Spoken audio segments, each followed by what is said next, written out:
మెదక్ జిల్లా నార్సింగి మండల కేంద్రంలో నకిలీ విత్తనాలు అమ్మిన వారిపై క్రిమినల్ చర్యలు తీసుకుంటామని మండల వ్యవసాయ ఇన్ఛార్జ్ అధికారి హరిప్రసాద్ అన్నారు. మండల కేంద్రంలోని ఆగ్రోస్ రైతు సేవా కేంద్రంతో పాటు పలు ఎరువుల దుకాణాలను స్థానిక ఎస్ఐ అహ్మద్ మొయినుద్దీన్, వ్యవసాయ విస్తరణ అధికారి విజృంభణతో పాటు తనిఖీ చేశారు. ఈ సందర్భంగా హరిప్రసాద్ మాట్లాడుతూ ఆగ్రోస్ రైతు సేవా కేంద్రంతో పాటు పలు దుకాణాల్లో తనిఖీలు నిర్వహించామన్నారు.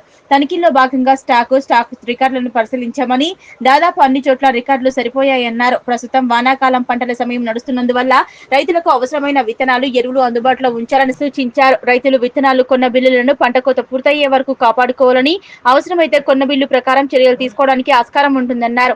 నకిలీ విత్తనాలు అమ్ముతున్నట్లు తెలిస్తే తమ దృష్టికి తేవాలని, వారిపై చట్టచర్య చర్యలు తీసుకుంటామన్నారు.